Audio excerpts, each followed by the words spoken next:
Bon, au final, biturbo ou pas? Mais avant ça,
bon bah tu vois finalement, le moule est sorti déjà de la voiture, ça c'est sûr, et en plus de ça, la pièce est sortie entière sans trop de problèmes, et ça c'est vraiment cool.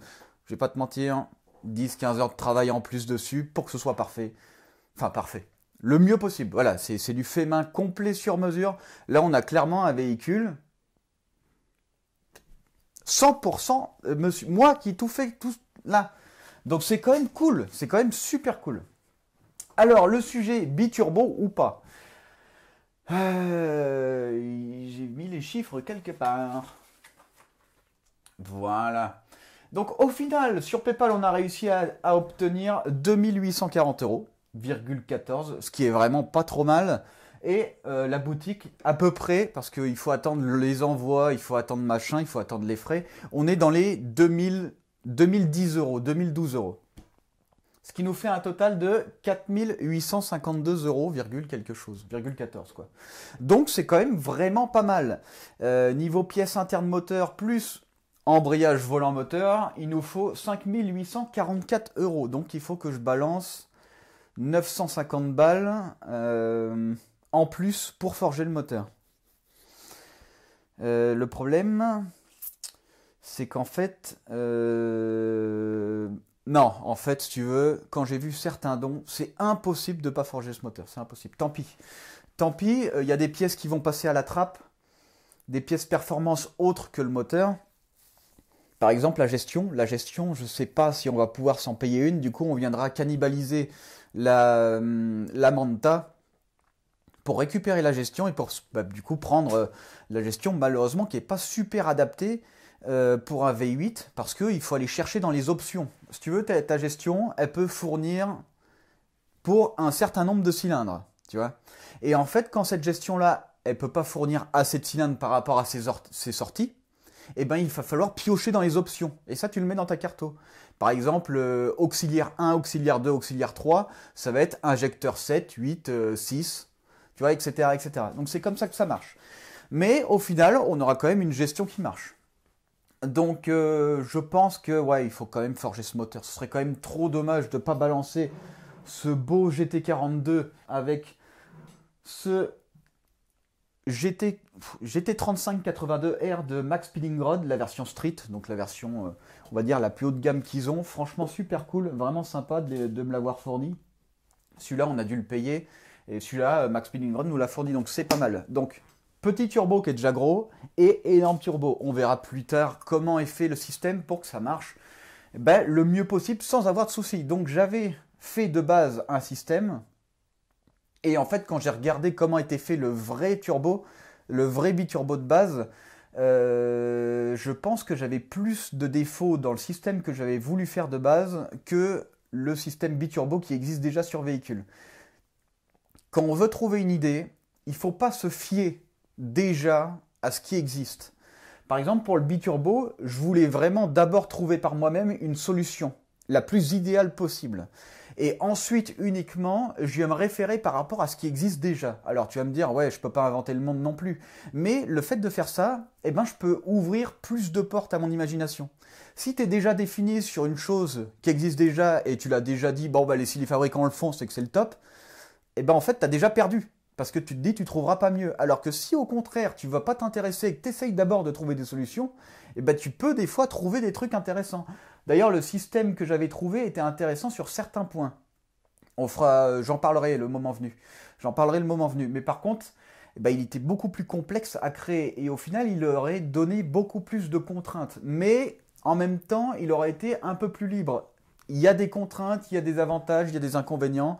Mais le biturbo standard qu'on voit sur véhicule, bon, il y en a plusieurs types, mais c'est le plus adapté à ce qu'on a besoin. Donc il va falloir un système de vanne automatique qui va venir être régulé en fonction d'une pression, d'une différence de pression entre ce qui arrive avant le petit turbo et ce qui arrive après le petit turbo. La différence de pression, je crois que je suis en train de te tuer. Donc ce qu'on va faire, écoute, on en parlera la prochaine fois. Je pense que ce qu'il y a de mieux. Mais en tout cas, ce qui est sûr, c'est que le gros turbo et l'énorme turbo seront installés sur la BMW, c'est sûr et certain, on forge les internes.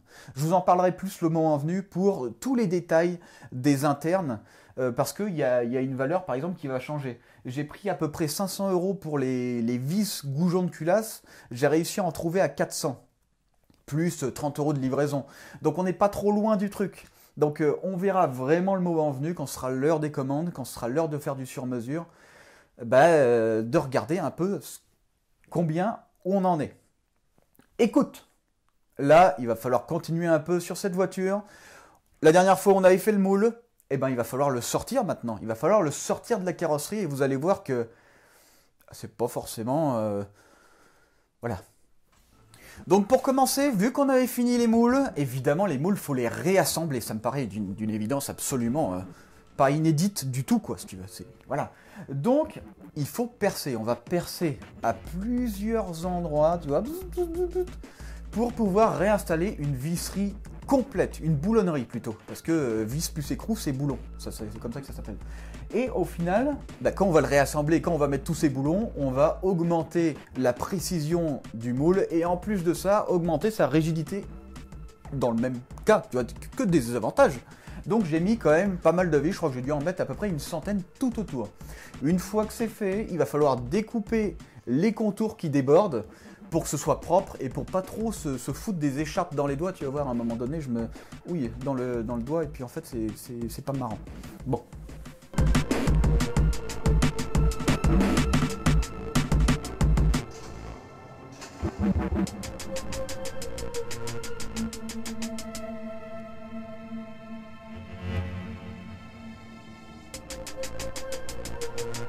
Alors j'ai essayé un petit peu au début de faire quelques tentatives d'ouverture de moule parce que en fait, quand tu fais un moule, t'attends qu'une seule chose, c'est de savoir si ça se démoule bien. Donc au début, j'ai essayé de voir si... voilà, j'ai senti que ça allait être un petit peu compliqué quand même. Mais bon, au final, je m'inquiète vraiment pas. Alors, avant de finir tout ça, avant de démouler, il va falloir créer ce que j'appellerais moi l'anti-rapprochement, que tout le monde appelle aussi ça comme ça. L'anti-rapprochement va nous éviter soit l'approchement du moule une fois qu'il sera réassemblé, soit l'écartement, parce qu'il fait aussi bien anti-rapprochement que anti-écartement. Donc cette pièce est indispensable pour sortir un véhicule vraiment bien. Vraiment bien. Donc ça, c'est vraiment cool.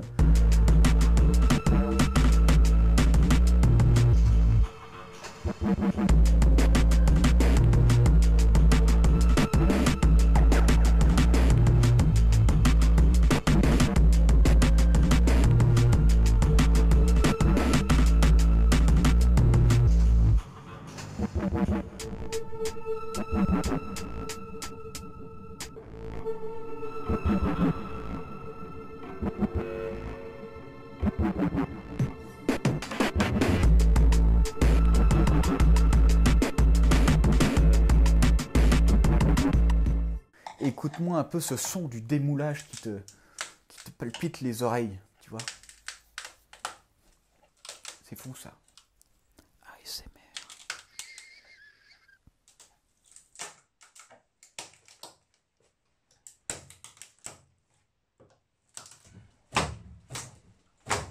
Bon, on dirait des os brisés, d'accord, mais au final, ça fait peur le bruit, mais c'est normal en fait.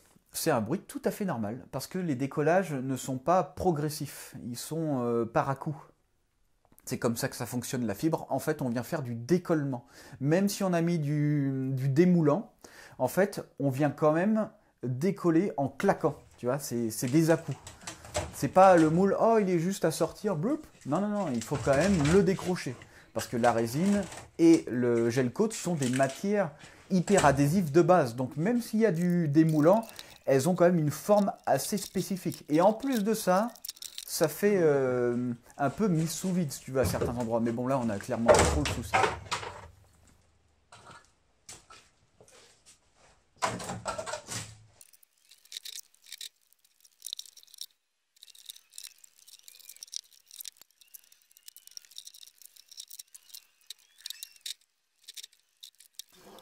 Donc voilà, par contre, on a eu un petit peu de soucis sur l'avant. C'était assez compliqué. J'ai dû arracher clairement tout l'avant pour pouvoir le faire. Parce que, bah, écoute, c'est resté un peu dedans coincé. Il y a peut-être 2-3 petits endroits où le démoulant n'a pas été trop bien mis. Je sais pas trop. Je sais que ça a adhéré sur 2 petits trucs. De toute façon, on va le voir. Ouais, ça a l'air de venir en plus. Ok. Regarde.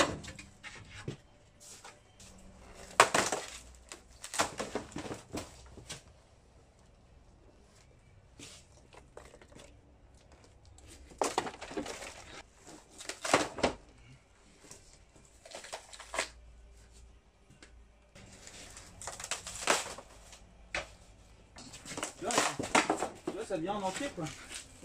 Regarde, tout est lisse. Bah oui, non mais... Donc qu'est-ce qui nous emmerde? J'aimerais le savoir.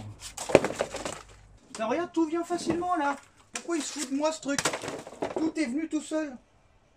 Allez, tu ranges ça. Non, je range rien. Tu me dis hein, si je suis chiant. Ouais, ouais. Allez hop. Putain, il est parfait ce truc. Écoute, c'est moi qui te le dis quand même. Mais au final, bah, la pièce est propre, quoi. La pièce est propre. Et ça, c'est super cool parce que, bah, en fait, je perds un seul de tous mes moules. Tout le projet est terminé. Il est foutu. Tout est foutu si s'il y a un seul truc qui se démoule pas. Parce que là, ce qu'il faut savoir, c'est que la voiture, une fois que tu as démoulé, c'est mort. Tu peux plus la remouler. Parce que les ailes se sont arrachées, parce que les machins, parce que les trucs. Tu vois, je vais pas m'amuser à recréer la voiture alors que ça m'a pris 200 heures. Pour au final retenter de faire un moule. Non, il fallait que la première fois ce soit fait et que ce soit réussi. Donc dans notre cas, je pense que c'est pas trop mal. C'est pas parfait, mais c'est pas trop mal. Donc évidemment, le berceau, en fait, avant, je vais pas le récupérer, mais par contre, je vais récupérer la direction, qui est super importante, parce qu'elle est super bien sur cette 46.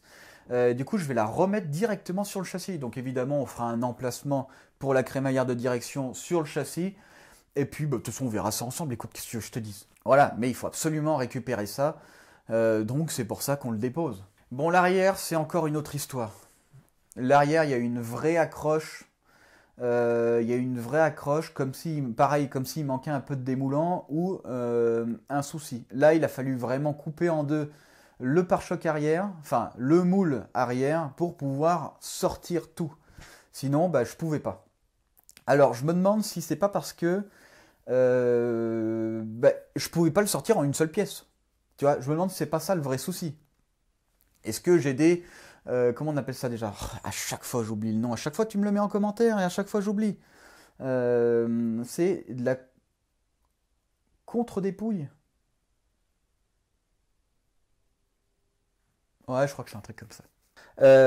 En une seule fois, il pouvait pas sortir. Donc j'ai dû le couper en deux. Voilà, c'est le plus important à prendre en compte. J'ai dû le couper en deux et après forcément plus tard il faudra le réassembler. Ça me paraît assez évident pour pouvoir sortir la voiture la plus correcte possible. Après ça, tu me diras, bah, il suffit de sortir la voiture parce qu'elle nous sert plus à rien. Écoute, elle prend de la place, elle nous emmerde. Voilà, il n'y a rien à dire. Et puis là, Cendrillon encore frappé. Bah oui, qu'est-ce que tu veux? À un moment donné, le ménage, tu l'aimes ou tu l'aimes pas, faut le faire. Hein. Écoute. Mais quand c'est propre, c'est bien. Tu vois, quand c'est propre, quand t'es... C'est bien quand même.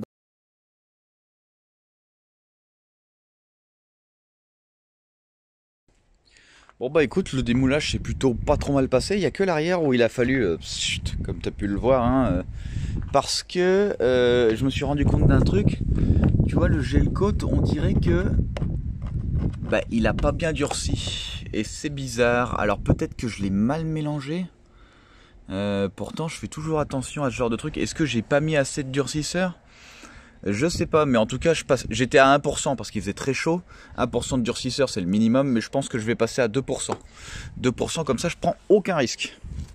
Aucun risque, tu vois, là, j'ai le même problème. Mais ça vient pas du même moule. Alors, est-ce qu'il y a une réaction avec le démoulant? Bah, je pense pas, sinon il y en aurait eu autre part. Mais oui, là, on voit vraiment que ça va pas, ça. Ça va pas. Donc il faut régler le problème tout simplement. Et je pense qu'à mon avis, ça devait être un manque de durcisseur. Donc si jamais tu as ce genre de problème, c'est manque de durcisseur, tout simplement. Donc, comme tu peux le voir, il y a des parties qui sont restées. J'avais fait exprès de mettre de... Comment on appelle ça? Ah, je sais plus, de la choucroute. Pour que, bah, ici, on évite les bulles. Parce qu'en fait, ici, c'est très compliqué de venir appuyer la fibre avec le poids qu'il y a là. Et là, en fait, elle vient se retendre. Ce qui fait que ça fait un creux. Pour éviter ça, j'avais mis ça. Et bah, écoute, c'est une très mauvaise idée. Voilà, j'aurais pas dû. J'aurais pas dû. It is a bad idea. À part ça, on n'est pas trop mal. Là, je les ai arrachés parce qu'en fait, pour rentrer, vu que j'avais déjà le grand moule à l'intérieur, il fallait que je puisse sortir la voiture. Et vu que là, ben, on est blindé, quoi. Il n'y a pas de place. Ben, écoute, il y a même ça là. Donc, tu vois, écoute, qu'est-ce que tu veux que je te dise? Bon, alors, qu'est-ce que donnent donc les moules? Les moules, bah écoute, sur l'avant GTR, pour moi, c'est le moule le plus important, celui-là. Et ben, c'est peut-être même le mieux réussi. C'est là où il y a le moins de défauts. Enfin, moins de défauts, oui, on peut dire ça comme ça. Les autres, ils n'ont pas spécialement des défauts, mais à part les bulles, voilà. Donc ici, ce qui s'est passé, c'est que ça a accroché. Ici et là, je sais pas pourquoi. Donc ça, il faut juste les enlever, retravailler un peu ces endroits-là. Et puis après, on est bon. Faut regarder, ici, on a une bulle, on a une petite bulle, pas très importante, puisque de toute façon, c'est un endroit caché. Là, c'est le haut, là. Donc là, on est en bas. Le reste, on est bien, parce qu'il faut absolument, tu vois, le petit trait là, ça délimite le pare-choc, il faut absolument qu'il soit construit jusqu'ici. Donc c'est très propre, c'est très bien, celui-là, aucun souci. Les autres, on n'est pas trop mal, il y a juste quelques défauts, une fois de plus, ça va être sur les bulles. Hein. Par exemple, ici, tu vois, on a de la bulle qui s'est formée. Alors c'est très simple, hein. Ce que je vais faire, c'est qu'ici, je vais créer une pièce qui fait exactement la forme de ça. Je vais mettre du mastic et en fait la pièce que je vais créer, je vais la venir glisser tout au long. J'aurai même pas besoin de poncer si ça se trouve, ça va reprendre exactement la forme. Ça c'est super. Bulle ici un petit peu, pas grand chose, donc ça m'inquiète pas trop. Ici aussi on en a une. Pas grand chose non plus, donc ça, une fois de plus, ça m'inquiète pas trop. On pourra ressortir sans aucun souci. C'est surtout ça, il faut penser à la pièce ressortie. Une fois que la pièce est ressortie, dans tous les cas, il doit y avoir des cas exceptionnels, hein, quand tu as des moules par exemple en aluminium directement usinés, où les pièces sortent parfaitement.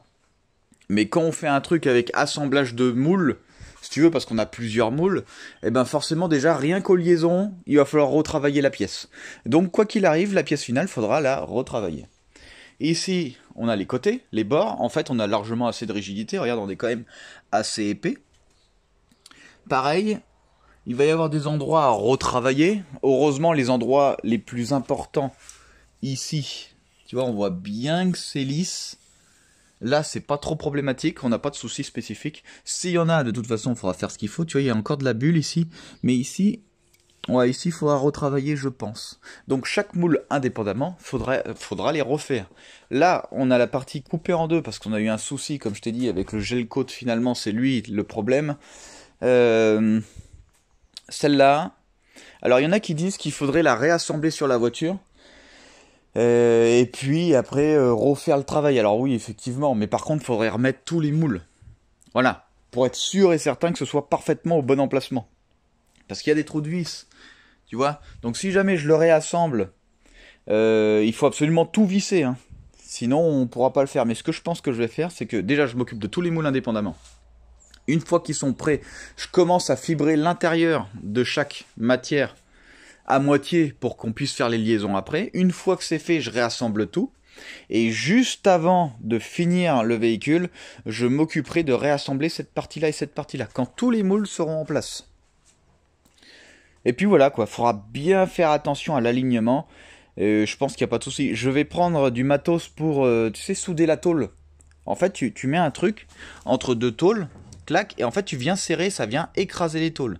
J'ai coupé avec un disque de 1 mm, donc il me faut un écartement qui correspond à 1 mm tout le long. Heureusement, j'ai pas fait de la double découpe. Ce qui peut arriver avec une disqueuse quand t'es pas trop habile de tes mains, c'est qu'en fait, tu fais une première passe et quand tu dois repasser parce qu'il y avait des endroits plus épais, eh ben tu prends un peu de la matière. Là, dans notre cas, c'est pas le cas. Donc tout va être aligné à la même distance. Donc ça c'est bien. Donc ce que je vais faire, c'est que je vais commander tout de suite l'outillage spécial pour souder, puis de toute façon ça me servira avec le temps. Et comme ça après il suffira juste de refoutre de la fibre par-dessus pour pouvoir refaire le moule comme s'il était 100% opérationnel. Super. Objectif de la suite, faire les moules. Et ça va pas être très très rigolo. Je rigole déjà... absolument pas du tout. Voilà, c'est ce que c'est super cool quand même. D'accord? Donc, maintenant que les moules sont sortis, écoute, eh ben, on a quand même quelques défauts de surface. On a des bulles. On a...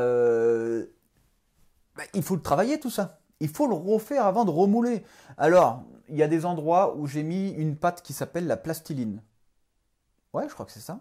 Et en fait, cette pâte, elle permet de combler les trous avec une mini truelle, tu vois. Je viens faire un peu mon sculpteur et au final, ça recrée la matière. Sauf qu'en fait, c'est à usage unique. Hein. Une fois que... de toute façon, on sort qu'une seule pièce. Hein. Mais j'ai préféré le faire avec de la... Comment on appelle ça? Mince, du mastic. Et en fait, pour faire ça, j'ai créé ma propre petite pièce. Et cette pièce, en fait, elle me permet d'avoir directement la forme. Tu vois, c'est comme ça, je glisse tout le long avec le mastic et comme ça derrière, j'ai presque pas besoin de poncer. Il y a déjà la forme et comme ça, il n'y a aucun souci de compatibilité avec le reste de la pièce. Et ça, c'est vraiment cool.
Ok, maintenant qu'on a fini tout ça, après le petit ponçage, après les quelques petits défauts, une fois que tout ça s'est travaillé, il va falloir, entre parenthèses, beurrer les moules, comme on dit dans la cuisine. Il va falloir mettre du démoulant, eh oui, forcément, sinon on va avoir quelques petits soucis lors du démontage du moule. Donc, on met ça. Alors, le démoulant, il y a plusieurs façons de le faire en fonction des démoulants. Il y a des démoulants différents. Par exemple, le bleu qu'on voit en début de vidéo, normalement ce démoulant-là, tu mets une couche, tu attends 40 minutes, tu le lustres. Tu mets une couche, tu attends 40 minutes, tu le lustres 5 fois. Voilà. L'autre démoulant que j'ai utilisé les deux parce qu'en fait, quand tu as la frousse comme moi, enfin, la frousse. Quand tu as envie que ça marche, parce que si tu sais que ton projet il est foutu sinon, en fait, j'ai fait 3 couches de bleu et 2 couches de l'autre. L'autre, c'est un démoulant standard. Vraiment, c'est comme de la graisse que tu appliques. Et en fait, comme ça, pop, ça sort tout seul. Donc j'ai pas voulu prendre de risques. En plus de ça, vu que j'ai des petits défauts de surface, ça accroche un peu le tissu quand je viens passer. Donc c'était vendu avec une sorte d'éponge pour le comment on appelle ça? pour le démoulant bleu. Et en fait, l'éponge s'est un peu déchirée, machin. Je perdais des petits morceaux et tout. Donc ça me fatiguait un petit peu, tu vois. Mais pour le prochain projet, les moules, je saurai exactement comment les faire. Donc là, il y aura absolument aucun problème. Ça, c'est sûr et certain. Maintenant que le démoulant est placé, il va falloir mettre du gel coat.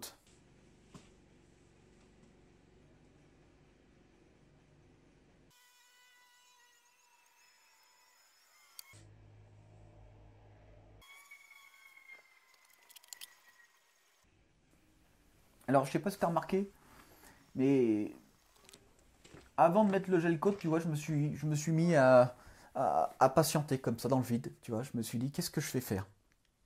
Là, tu vas te dire, c'est un mec qui est perdu, ça. En fait, non. Je sais déjà ce que je vais faire, mais en fait, ce qu'il faut savoir, c'est que le gel coat, tu as un certain temps de séchage. Et en fonction du temps de séchage, et ben en fait, il fait nuit ou il fait jour encore, tu vois, quand c'est 6 heures à peu près qu'il faut mettre. Donc je mets à peu près 6 heures. Donc quand je le fais la première fois, si je le fais par exemple à midi, je vais me retrouver à 18 heures le soir pour faire la deuxième couche. Et ensuite, le lendemain matin, je peux fibrer. Par contre, si je le fais à 16 heures, ben, je l'ai dans le fion. Parce que je ne vais pas redescendre à 22 heures, quoique si je l'ai fait en fait. Mais en gros, tu es obligé de redescendre à 22 heures pour refoutre la nouvelle couche, l'autre couche, et après réattendre le lendemain, 6 heures plus tard, pour balancer la fibre.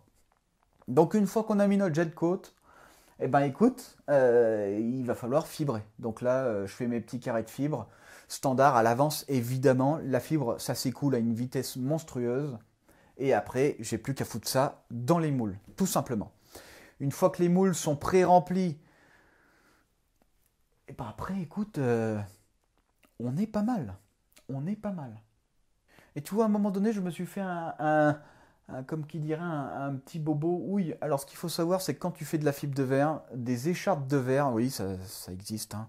Des écharpes de verre, t'en as tout le temps. Quand tu découpes la fibre, j'utilise des gants, je sais pas si tu as vu, il faut utiliser des gants, sinon tu as des échardes tout le temps, tout le temps, tout le temps.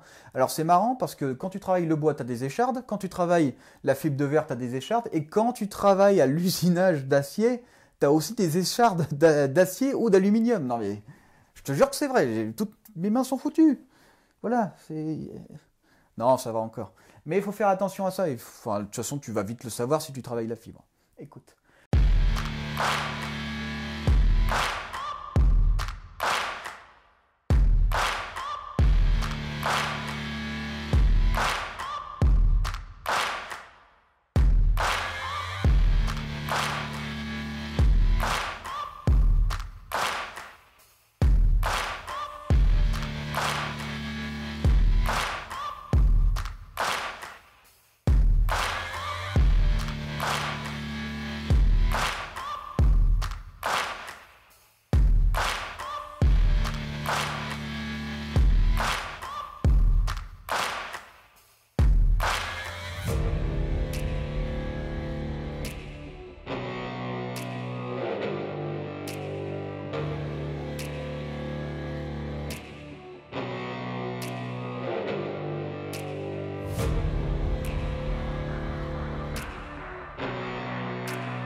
Bon, écoute, maintenant qu'on a, comme qui dirait, bah, là on a fini le pare-choc là. Tu vois, là on a fait la partie latérale, là aussi. Et en fait, tu vois, je laisse les liaisons qui vont être directement alliées aux autres moules indépendamment. C'est pour ça que là c'est pas fait, hein. Voilà, tout est fait exprès pour que. Donc, on fera un réassemblage final de tous les moules, c'est-à-dire dans pas longtemps. Bon, pour toi c'est dans peut-être 1 minute, même pas. Et puis derrière, on pourra finir, tu vois, toutes les parties. Ça, ce sera vraiment bien. J'espère que je vais pas avoir trop de bulles, parce que alors là, si c'est dans des angles, ça va être super chiant à rattraper. Mais bon, il y a des façons de faire, il y a des techniques. Bref, donc je m'inquiète pas trop. Il va falloir réassembler aussi ce moule là, donc j'ai acheté ce qu'il fallait, un truc spécial. D'ailleurs, je l'ai même pas pris là pour te le montrer, c'est con. Mais tu vas le voir de toute façon quand on va tout réassembler. Donc là, il faut mettre ici du démoulant. Il faut mettre du gel coat une fois que tout est assemblé, tout est vissé. Tu vois, il y a plein de trous de vis tout le long, il doit y en avoir peut-être une vingtaine. Là, il y en a quoi? 1, 2, 3, 10, 15. Et puis là, pareil, et là-bas aussi. Donc, on réassemble tout, on visse tout fortement.